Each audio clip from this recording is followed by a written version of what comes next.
All right, welcome to Just Josh Tech's AMA. I compiled a bunch of questions from our viewers, and I'm going to be asking Josh these questions to, hopefully get some of your answers off the cuff. This should be fun. Yeah, something completely different from us. We just wanted to give you more exposure about us, and I think it's very exciting what's going on here, how we're building this business and trying to grow really, really fast, and the challenges we're facing, and just to see us more as human beings versus, hey, we're, spitting out these crazy tech specs really fast and benchmark results at you, and you can just hear us chatting. All right, let's get started. What convinced you to focus your channel around laptop reviews? And do you want to branch out to other tech such as desktops? Here's the skinny, folks. When you're running a business and starting a business, it's very important that you're the best at something.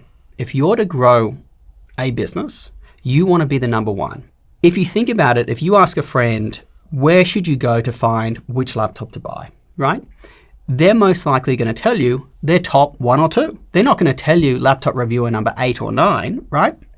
If you're the top 1 or 2, that's getting all the attention. It's coming up first in Google or YouTube. Not only that, but you become bigger. That means you can have higher margins. You can demand, higher commissions, higher sponsorship revenue, things like that. So in general, you really want to be the number one or ideally number one, but maybe number 2 in your category before you move to something else. Otherwise, what happens is you kind of, like any company has limited resources, even a big company, right? And when I say resources, how much money they can invest in innovation, in video production, and et cetera, et cetera. And if we spread that thin over so many different categories, whether it's laptops, desktops, all-in-one PCs, things like that, we won't do as good a job, and people won't tell each other about it, and the channel won't grow as fast. And we want to grow fast because we think, at least I think we think, that we can offer a great service to you guys by providing transparent, unbiased reviews and really comparing, because I think one of the secret sources about this channel is we don't view a laptop in isolation, right? You'll notice in our videos, we often compare laptops together because we're trying to put ourselves in the lens of a buyer. So we're trying to do videos that are really they're based on a particular use case and how people shop versus an individual laptop review. So we think that we have a lot to offer and we want to do more. And that means we need to grow the business fast. So that's why we're really focusing on just laptops. Now, I think the second part of the question is really, hey, if we can achieve to be the top laptop reviewer, what would we expand to? And I think we want to choose products that, you've got to look at, there's this basic thing in business called SWOT, strength, weakness, opportunities, threats. What are we good at doing, right? We want to expand to categories of products that we're good to do, but we also want to expand to products that are not done particularly well on YouTube. So for instance, mobile phones, very, very popular, but there's a lot of pretty good mobile phone reviewers out there that would make no sense for us to compete with. So we've got to look at the right categories there. Look, some spring to mind, I think all-in-one desktops. There isn't really many people in that space, and that might be an interesting space to do, but why don't you guys let us know with a comment below what you think. But keep in mind what I said about that SWOT, strength, weakness, opportunities, threats, that we want to choose a category that does not have good coverage on YouTube right now, or good high quality coverage and good high quality testing, and we want to choose one that utilizes the skill set that we've kind of built up here so we can really leverage economies of scale and things like that. What was your first computer? Mine was a TRS-80. First computer for me, I learned to program it on Apple IIe. We just happened to have one in the house. This is one of Apple's original computers with the green and black screen. My first computer that I bought was probably a 486, and I bought it from just most computers were custom built back then. They weren't a lot of the desktops you bought weren't from big box suppliers. So it was a 486. I can't remember how much memory it had or storage or anything like that, but it was very, very basic. Okay. Yeah, I know nothing about a 486. So. Oh, God. It was before Pentiums. It was very early on in computers where people were running DOS and Windows 3.1 and, computers barely worked. You'd often have to restart your computer several times to even get in an application, and you just cross your fingers and hope it booted up. Oh, it was a different era. It was a different era. Sounds like it. Yeah. Okay, so this question you did see before, but can you focus on laptops at the same price with similar features? So this person is basically saying that comparing a MacBook Pro with minimal storage and RAM to a ProArt P16, 64 gigs of RAM and 2 terabytes feels unfair. Can you talk about the cost difference for the same specs and discuss whether it's worth it instead? Or how do you feel about, that kind of comparison? Yeah, I think we kind of feel similar on this because we've discussed this a lot. Sierra and I often talk about like what laptops we're going to compare in videos, and we're very careful about this. Yes. Look, I think here's the thing that I think a lot of people well, not a lot, but some of our viewers kind of struggle with in how we choose our comparisons. We're choosing it from two lenses. Hey, here is the user that we think this laptop is ideal for, or maybe there's a couple of them. What we then try to do is compare it to similar laptops for that user. Now, some might be much more expensive, some are less expensive, and we'll say, hey, this one is appropriately priced for what we think it's good for, or maybe it's too expensive. That's one lens. The other lens we look at is, okay, if you had that amount of money, what else could you buy with your money? So that's where you might see odd situations, like we're comparing a 32 gig of RAM, Windows laptop with 2 terabytes of storage to a 16 gig of RAM MacBook with maybe 512 gig of storage or 1 terabyte. Now, what we're looking at there is net. Like when you look at the pros and cons of each of these devices, yes, the Windows one does have better specs, right? But the Mac has advantages, right? The Mac's M4 processor is far more power efficient, allowing you to do performance tasks on the go. And please keep in mind, guys, we're trying to cater for a lot of different users and a lot of different buyers with different use cases. What's important to you and critically important to you and what just totally doesn't matter to you might be different for someone else, right? So for someone else who's looking to spend, say, $1,700 or thereabouts on a pretty high-powered, good, high-quality laptop, they might be happy to forgo actually it's 24 gig of RAM the Macs now come with, some of that memory, some of that storage for a laptop that has more premium, more round features, and a more power-efficient processor. Yeah. Do you have anything else? Yeah, I just wanted to point out the fact that, we always try to consider whether that 16 gigs and 512 gig of storage is sufficient for the types of users we're looking at. Yeah. So I think it's important to know that you are able to do everything that you would want to do on the laptop, and we do consider that when we're comparing. So if someone needs 64 gigs of RAM, well then of course they should pick the ProArt in this case. But sometimes the people looking for better graphics, for example, don't need the better RAM. It just depends on the user. Yeah, it's interesting. It is interesting. And it's funnily enough, there's a bit of a side thought, but on memory itself and memory usage, that is by far the most misunderstood thing in modern laptops. I see so many comments about, I have 100 browser tabs open. Do I need 64 gig of RAM? No, right? It's really... The memory you need it's very fast to swap in and out of memory now. We have very fast SSDs, which we didn't have way back when. When we were on hard drives, it took a long time to switch between tabs and bring something out from the hard drive back into memory. That's not the case anymore. And also I see, continuously, a lot of YouTube videos that can be very misleading. For instance, doing export tests and being surprised that, hey, this MacBook with 64 gig of RAM exports at the same rate, same speed as this one with the 16. Mm-hmm. Sometimes it's not just about the memory. In this case, it's about how many media engines does the MacBook's processor have. Mm-hmm. And then I see other videos where people see yellow in the activity monitor on a Mac and think, or a lot of paging done in Windows as equivalent of that, which is resource monitor. And they think, oh my God, I need more memory and this kind of thing. But they really don't. It's not, if it only hits yellow very occasionally, spending hundreds of dollars to get more memory may not be worth it, right? It's really red when you need more memory, right? And so it's a very misunderstood thing, unfortunately. And hopefully we're going to do a new video coming out on, how much memory do you actually need in 2025. Are you satisfied with the earnings from YouTube / is this channel sustainable, profitable? Have there been moments where it isn't? And if it becomes unsustainable, will the priorities of the channel change? Yeah, this is a really good question. So Yeah, I'm always pretty open with the team. So here's the skinny, right? This channel has 300,000 subscribers. Subscribers is not a good metric to determine financial success of a channel. The most important metric is really how many views you get, particularly views in the last 30 days, and how long do they watch the video. The longer people watch the video, the more YouTube ads they see, the more money YouTube makes off one of our videos, and the more they share it, right? So you've really got to you've got to ignore subscribers. There are a lot of million subscriber channels that get less views in a 30-day period than we do.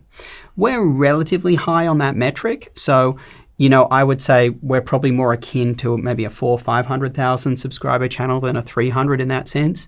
Then you've also got to factor in the website.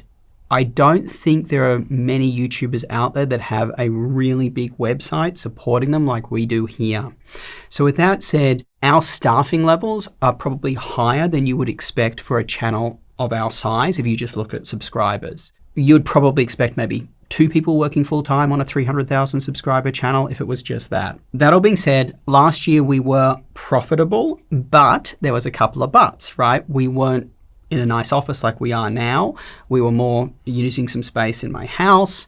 There's also some added expenses we have this year. So yes, last year we were slightly profitable, but this year's going to be a lot tougher. At the time we made this video, we're seeing massive macroeconomic changes, and that's affecting how much people are spending buying things like laptops. It's also affecting the commission we get when we recommend a laptop. And just to be clear, we get funded by multiple revenue sources. I don't want you to think we're here to sell you a laptop. We're not. Our aim is to look at 100 laptops and maybe we'll recommend 30, but for different types of buyers. So those are the ones that if people do buy, we gain commission. If they don't buy on the other 70, during those reviews, we'll say, hey, we prefer these laptops for this buyer. So we're not here to push laptops, push the wrong laptop onto you just because we get commission. Absolutely not. Here's the second thing, and I did think of what I was going to say. The second thing I would say is I've been very blessed that I am close to some other YouTubers who are much larger than we are that have at least shared what they're earning. Now, they don't have the website like we have, but at least it lets me see that if we achieve this on YouTube in terms of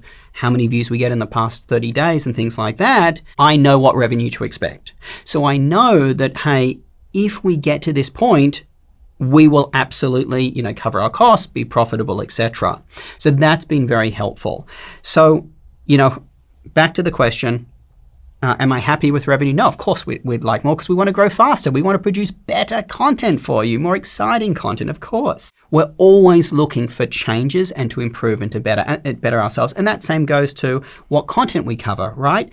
If people like these more business-oriented videos, we'll make more. If people like a particular type of laptop reviewing, we'll make more. We're trying to really be very nimble and agile in how we produce. Yeah, okay. Okay, this one's kind of an interesting one because I don't know the answer to this. Have you ever had a disagreement with a manufacturer regarding your review and changed something or even canceled a video? Oy vey. So, wow. We've had one manufacturer was very angry at a video we did of their new laptop they were so excited about and we didn't like. No, it's not Dell. They've actually been really good with us. But one manufacturer we didn't pull down the video. It wasn't a sponsored video. They've been supportive of us since and have sent us lots of products, but I could clearly hear in their voice they really were upset about that one. That wasn't the worst though. I must say the worst for sure every time is always when we work with agencies. We try to avoid working with agencies now and work only with manufacturers. Occasionally we do for sponsored videos, but having that middleman is a disaster. Agencies will often say they represent the creator. They do not. They're paid by the manufacturer and they treat the manufacturers kind of as deities. And if the manufacturer says stuff, they don't question it. And what that leads to is oftentimes there's misinterpretation. The manufacturers, people are smart people, right? They're making decisions based on the information they have. But if they're not speaking directly to us, they may make bad decisions. So LG by far was the worst experience we've ever had, and that's why you don't see many LGs on the channel. We worked with an agency somewhere in Asia. I can't remember. I know the name of it. I don't think we need to publicly say it. And we did review. This was the LG Gram 16 review. They were going to let us keep the laptop for free. I mean, we can't feed each other on laptops we keep, so I don't really treat that as kind of like we would mention it as perhaps sponsored in the video if we did, but that's not, I don't want you to think we're getting biased from that or anything like that. I didn't like the laptop, which again speaks to us not being biased when we're giving the free product. I thought it was just overpriced, felt pretty cheap, and it had horrible heat and fan noise. And by the way, this was an older LG Gram 16. Nowadays, they may be better. We actually reached out to see if we can get some new ones in for review from LG directly. But anyway, this agency was nitpicking everything. They wanted to see the script up front, which back then I agreed to. Nowadays, never would we agree to this. This was probably 3-4 years ago. Nowadays, if we say to every manufacturer, you send the laptop, you're not seeing a script, we're doing our own independent testing. Anyway, I sent it to them. They wanted to change like commas and little words here and there. It was completely egregious. They wanted to refine what we were saying. It was just unacceptable. So pretty much the main reason we haven't worked with LG for a long time now, that agency was just dreadful. And we ended up sending back the laptop. We didn't keep it. And I put the video up anyway. We owe it to you to present you with our opinions, and that's what we're going to do. Okay. Yeah, I am excited to get a Gram in though, because I've never seen one. So, just so I have more knowledge of the different things available. Yeah. And as I said, I don't blame LG for that one. I think that was an agency thing. But yeah. What's your favorite video that we've made so far? Oh, yes. Oh, there's one that just really, I like a lot of them. Like, I like this, the best gaming laptop we did in 2023 at the end, and Taylor had this really cool thing. We were all like doing these movements on a green screen while the games were playing behind us, and it was like we're representing different games. That was fun. But I think my favorite video of all time on the channel is the one that I did for the 2-year birthday of the channel. And the channel's about 5 or 6 years, getting close to 6 years now old. So it was very early on in the channel's history, and it had, at the time, I would consider every major laptop reviewer was in the video. It was so cool.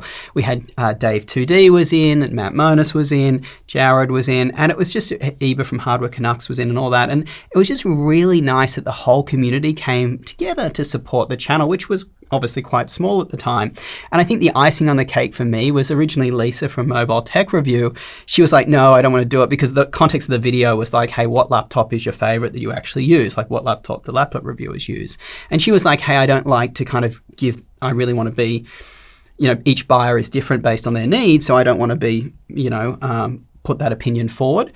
But then she came in at the end and just gave a little quote at the end, which was really, really cool to have her in the video too. So that was my favorite. Yeah. Next question. Why did you leave Morgan Stanley? And what is the craziest work story that's YouTube appropriate?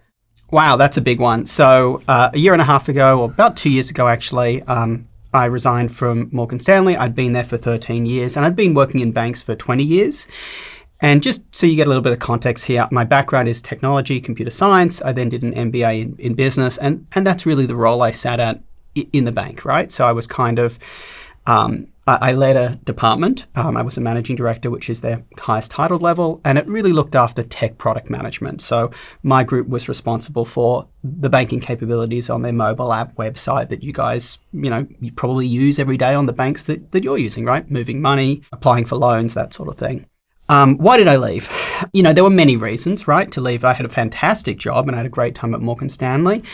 The big one is this. I think I always saw myself as an entrepreneur, even from a very young age, even from like 17. I always saw myself starting a business. And I had tried a bunch of entrepreneurships while working at the bank because I loved working for the bank. I really did. And I didn't want to leave the bank. And I DJ'd part-time. I started a business around nightlife entertainment. Then I did Decorilla, the interior design company, and I co-founded that with a bunch of others. But I was doing them part-time, and I really wanted to try doing something full-time. So I felt that, my team that I had built up over time was reaching a state of maturity. And I saw that I had this wonderful opportunity with YouTube. And I think YouTube ticked a lot of boxes for me, like it was entrepreneurial. I could see that it was making some money. I could see that there was an opportunity for the content that I was producing. Like, this channel got to probably about 100,000 subscribers in the first 15 months. So clearly there was a demand for this kind of content. I felt that some of the skills that I'd built up at Morgan Stanley that I enjoyed doing were training people, mentoring people, motivating people, and public speaking a little bit, and explaining complex concepts in an easy to understand manner, which I just screwed up as I said it. And I felt that YouTube kind of covered all those bases. So when I saw that my team was kind of reaching a state of maturity at the bank, I didn't feel as I was as needed there as I had been over the last couple of years. And I thought I had this wonderful opportunity with YouTube. And I was like, you know what? Let's just really give this a go. Plus, this is a smaller thing, but, you know, we were being called back to into the office from remote work. And I personally never really enjoyed living in New York City. It just wasn't my kind of scene. And I'd bought this house in Arizona, which I did really enjoy living out here. And that was another reason too. That was a smaller one. But I think that kind of hits on the main points. Yeah. Do you want to come back to the craziest work story? Oh, gosh. I was trying to think about this. We tried to keep the questions that Sierra knew the questions and I hadn't really thought about them because I could speak off the cuff. But this one was one I did notice and I was thinking about. Some of the work stories that were crazy are obviously confidential to Morgan Stanley, so I won't speak about them here. But I think, you know, one that just hit my mind was when I was more junior in my role, I used to present occasionally to some very senior folks at the bank. When you present in a corporate, most of the time you're coming in with a PowerPoint deck. And every PowerPoint deck kind of looks the same. Often these companies have their own templates of how they look. I was very much focused about building a personal brand and very conscious of, hey, this is how I want to be perceived. And I want to be perceived as innovative. I want to be perceived as creative. And I think those things helped me stand out a little bit. So when I presented the PowerPoint decks to these senior leaders, I often had, you know, really cool imagery on the front that was designed by, say, a UX designer or a graphic artist to represent what was the material of the deck. And sometimes I'd do some little quirky things. Like, for instance, one of the decks that was presented around Christmas time, me and my team, we actually hand wrapped them in gift paper and bows and everything. So you had these senior executives, and these were very senior people. One of them was actually a C-level for the bank, meaning they reported directly to the CEO, unwrapping the PowerPoint decks before the meeting. And it seemed something a little bit silly, and, you know, Sierra's kind of laughing. Cute. Yeah. But you got to remember, in a company that has 60, 100, 300,000 employees, how are they going to remember you? You know, something like that may sound a bit silly and a bit quirky, but it helps them go, oh, I remember Josh. And then because I remember him, I remember, oh, that presentation actually was very insightful, right? So when you do something quirky like that and unique, you've got to make sure you deliver too. Like, the presentation itself has to be good. But anyway, that was a little funny story. Yeah, okay. That's cute, wrapping the... something different, right? Yeah, that is different. I would have fun with that if I was like a senior level. Yeah, it's so funny seeing this big table, and they had these big boardrooms at the bank, and, you know, you're up in a senior, oftentimes you're up quite high with this beautiful view of New York, and you've got these people unwrapping stuff. It's quite funny. No, but that's super cute. Okay, this one's more about the channel. Where are we at with the international deals pages that you said was your goal for 2025? It is, yes. This person is specifically asking about Germany, but yeah, where are we at with that? Yeah, so we have a lot of goals for the website. When we talk about international, that is absolutely one of our priorities this year. For back to school, which is a big buying period for laptops, we're adding new use cases to the site. So you can obviously find a laptop that's more tailored to you. And we're adding this really cool feature, which will allow us that what you'll find on our site, it's very quickly, like if you want the perfect laptop, you just specify, say, 3 things you want. And there's no laptop that exists that matches those. It's, if you say, hey, I want one that's good for gaming, student, I also want one that's good for office works, I want it to be under, for working from home, I want it to be under $1,000, bam. There's probably no laptop that's actually good at that. So what we're doing is coming up with this thing that says, hey, these are the ones that are close to what you want, and this is what it's missing. So it allows you to make a decision based on the pros and cons. So that's coming from back to school. We also got a quiz coming from back to school, which helps you kind of guide you through the process of picking the laptop. International is coming after that. Our aim is to have that up for Black Friday. We're really looking at 5 major markets. We're looking at India, Canada, Euro, which is Germany and UK are the 2 we're focusing in Europe, and then potentially Australia. And that one is a big one though, guys, because that's not just features on the website, that's actually more people managing the website, because the way it works is we have to have people who really Some of those we can pull, some of the data we can pull through APIs and feeds directly, but others we've got people manually looking at those every day to say, is this price better than this? And is this the right price? So we have to scale up to really support international, because if we're telling you to use the website, it better be really good. If you're coming to us from Australia and our prices aren't accurate, they're not offering the best deals, we are not offering the value that you would expect from us. So I don't want to launch international till we've developed the tech behind it and we have the right staffing levels to really do it well. But nonetheless, to cut a long story short, yes, we are trying to do it for Black Friday this year. Awesome. Yeah. I mean, I love our website. I use it personally. Yeah, we all use it. Now we use it to check prices and stuff, right? Exactly. Yeah. Okay, this one's more about the channel. Can we focus more on repairs and durability? Yeah, this is a tough one. So repairs matter, obviously, and we don't want to be creating e-waste that we keep buying these laptops and throwing them out because we can't repair them. We can do our job here to highlight the importance of this in the laptops that do offer it, whether it's upgradable memory or whether, in the case of like Framework, the manufacturer, everything is upgradable. And we've seen that, by the way, that Framework as a manufacturer, and funnily enough, we've got a video coming, I think somewhat around this one, which is the best manufacturers for laptops. And we do talk about Framework. Their laptops fully upgradable. You can replace the ports and things like that. So where I'm going with this long-winded answer is that we need to do our job here of appropriately covering which manufacturers offer this, which laptops offer this, because repairability is very important.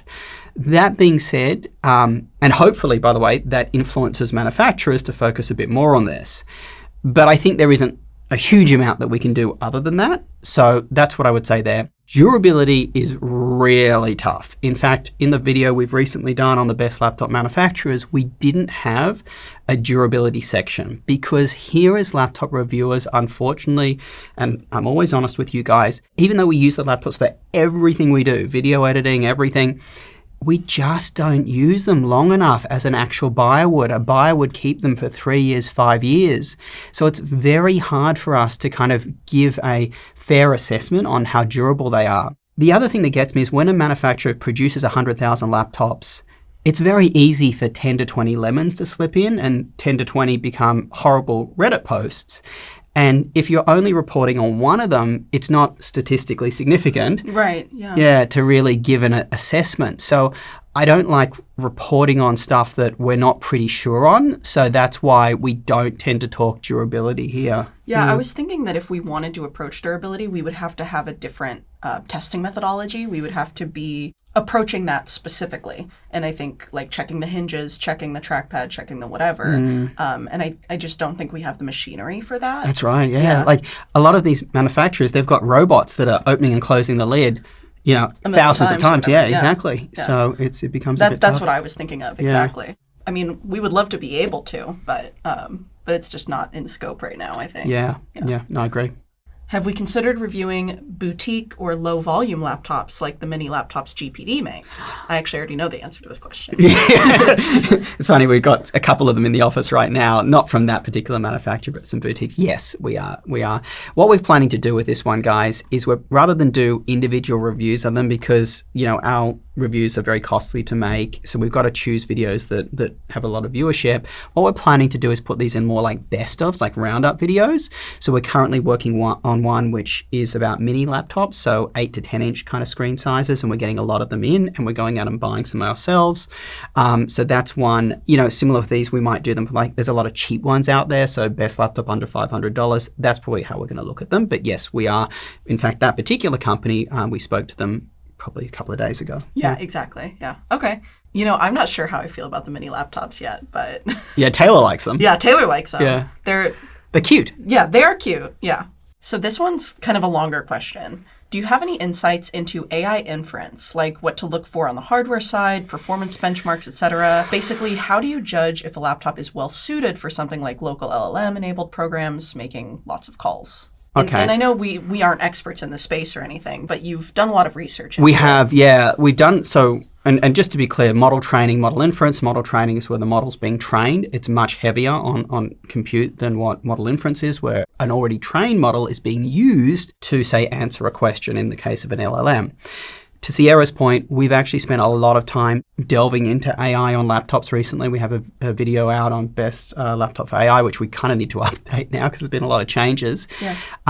And you did your recent video on AI on laptops as well, which was a lot of inference as well. Yes. Yeah.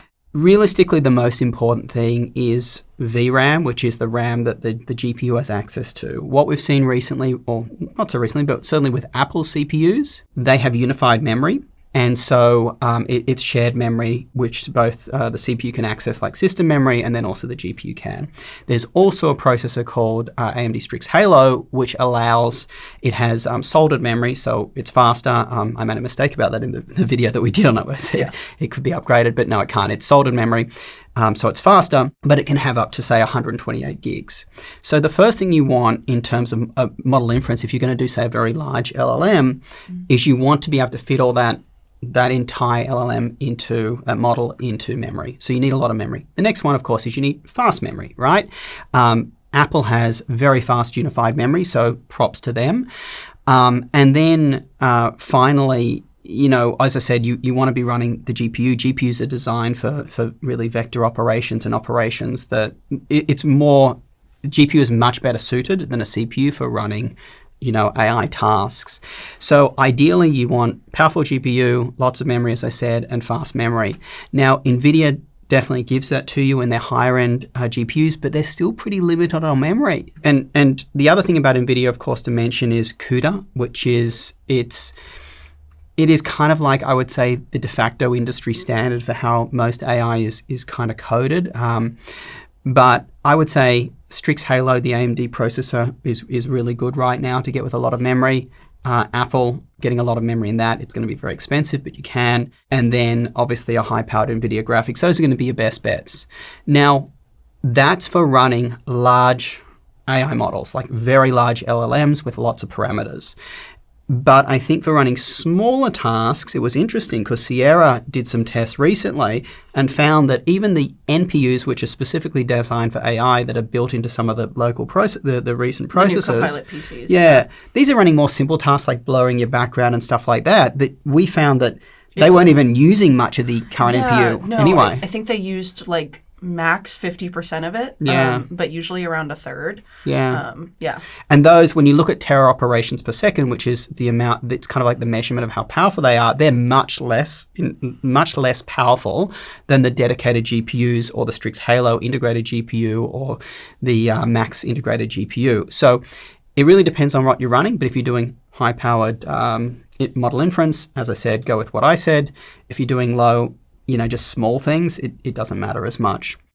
Generally speaking, for performance benchmarks, and any AI experts feel free to comment on this, it really depends how large a model can you fit into the memory. That's the larger the model, generally speaking, the more accurate it's going to be. So that's really about memory size. Then in terms of the speed, you've got something called tokens per second, and that really determines how fast the model is running. So we plan to share those in some of our upcoming videos. Now, I want to be clear about sharing stuff like that, whether it is Linux testing or this kind of testing. To make us efficient here, we try to only do these more specific tests on laptops that we feel are actually good for that use case. So we're really not going to be doing such a test on, well, that's actually a pretty decent laptop for AI.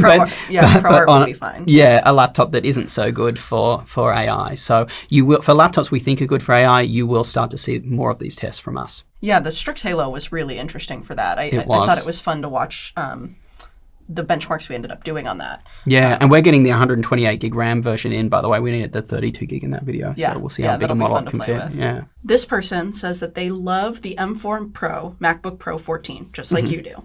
But I want to run Windows.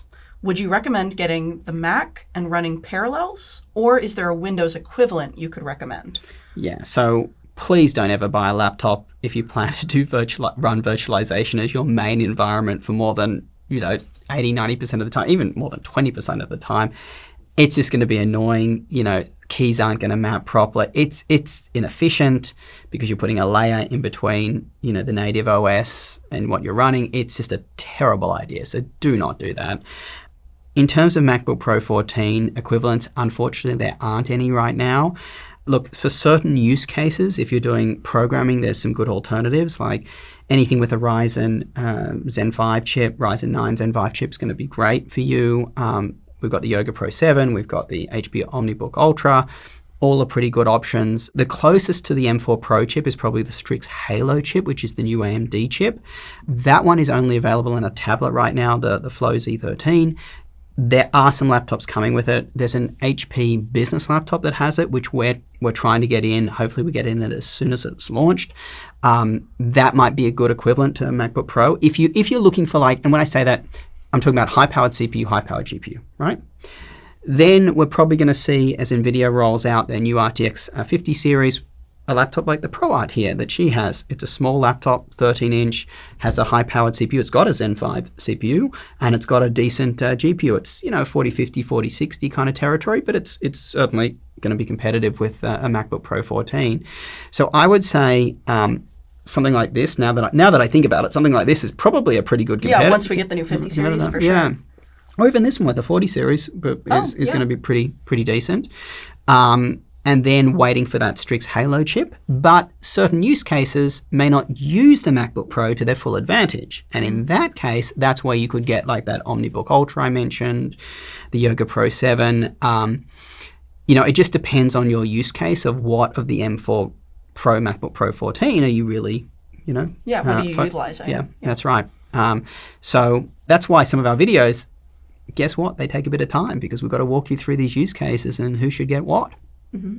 If you had to pick one device designed to use for the rest of your life, what would it be? And this is kind of assuming that the processor and screen could be updated as needed, Oh. So what device, creature comforts, that kind of stuff. Can we just do that in a video? We did the perfect laptop, yeah. Yeah. Which I guess is not far off. Yeah. I'd say we kind of did a video on that, right? Yeah. I mean, I'm confused by the question. I think if there was one laptop right now, I'd choose probably the MacBook Pro M4, maybe 48 gig of RAM. I'd probably chuck in an M4 Max chip in there, the 14-inch, even though the Max chip doesn't work as well as it does in the 16. Something like that would be my ideal one right now. But for the rest of my life, I'm not sure. That's an odd one. I mean, you're like, I would. The only one that's fully upgradable is Framework, but it's. Yeah. I like the laptops, but it's not my personal favorite. I don't know. It's a tough question. You feel like you would change what you think. Okay. Why'd you stop making videos on the business channel? Yeah. So we have a business channel. You might not be aware of this. The business channel is very important to this company, right? I see this company as really having three pillars. You're looking for what laptop to buy. The YouTube channel is here to help you do that. Then you execute that purchase via the website, right? But once you've made that purchase, there's no reason to kind of continue watching our videos, which is a problem, right? Hopefully not being arrogant here, I've had quite a good amount of success in my corporate career, and maybe I can help people because I think a lot of our viewers and buyers from the website are either students starting their career, wanting career success, or the people, a lot of our buyers are like, hey, they're in software development, or they're a working professional and always want to improve how they're going in their business. So the aim is that once you purchase a laptop, you have something to watch, right? So the business channel is incredibly important. And the other thing is just honestly, speaking personally, I want to help people be more successful, and I think hopefully I can, and I enjoy that. Right now, it kind of comes back to what I said before about wanting to be the best. We really wanted to bow tie the laptop channel of being top-notch, being very satisfied with we're producing enough content. Right now, I still feel with some of the newer laptops, it's taking us a week too long to produce videos. I'd like these videos should come out faster. So I think we've still got a bit of work to do on the laptop channel, which is why right now there's kind of like a pause in content of the business channel, but we do intend to get back to it. How proud is your mom after 300,000 subscribers? This is such a random one.